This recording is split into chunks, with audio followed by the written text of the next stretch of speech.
Hola, mi nombre es Joel Guerrero. El día de hoy les voy a presentar la tarea 9, control de flujo de la materia de instrumentación virtual.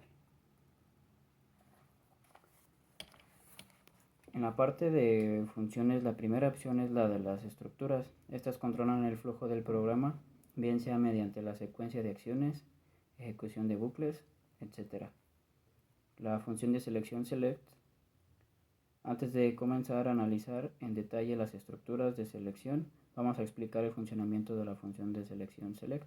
Como ocurre en el lenguaje de programación de texto, existe una herramienta básica de selección dada por los comandos if, then, else. Estos comandos definen una condición que puede tener en su forma más básica dos opciones, ya sea verdadero o falso.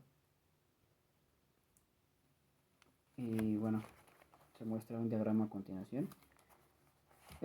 Cuando la selección maneja más de dos condiciones, se puede trabajar como select anidados, es decir, la salida de una selección se conecta a la entrada de otra.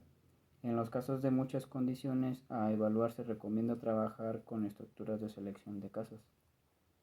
Enseguida se muestran las estructuras de selección de casos, case.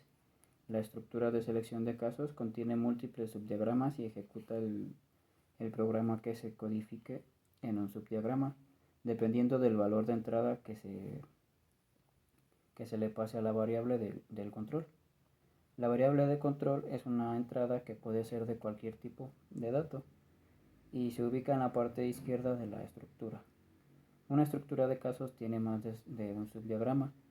Solo un subdiagrama es visible en un determinado momento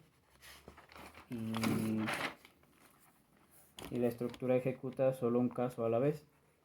Define una variable de control para seleccionar el caso.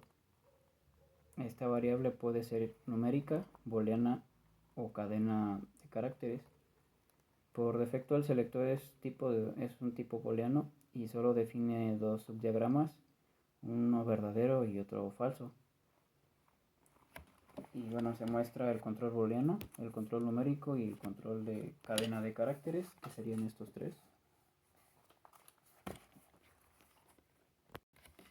Los keys presentan túneles de entradas y salidas de datos y se pueden crear múltiples túneles para estructuras case. Las entradas están disponibles para todos los casos, pero no necesariamente los casos van a utilizar cada entrada. Sin embargo, se debe definir un túnel de salida para cada caso.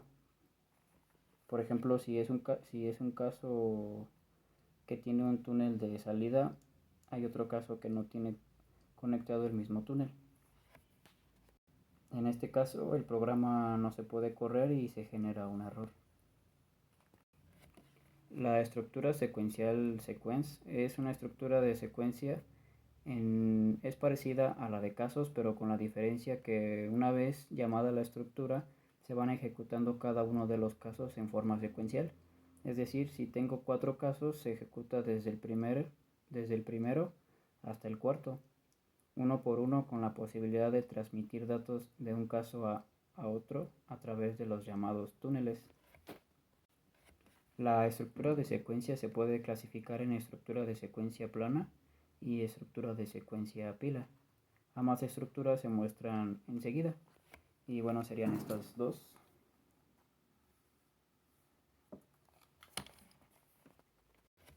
La estructura de secuencia plana muestra todos los marcos de una vez y ejecuta de izquierda a derecha cuando todos los valores de datos conectados a un marco están disponibles y hasta que el último cuadro se ejecute.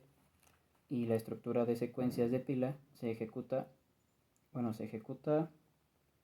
marco por marco, se apilan idéntico a la estructura de casos y tienen una etiqueta que enumera cada marco o ventana con el número 0, luego en el siguiente el 1 y así sucesivamente.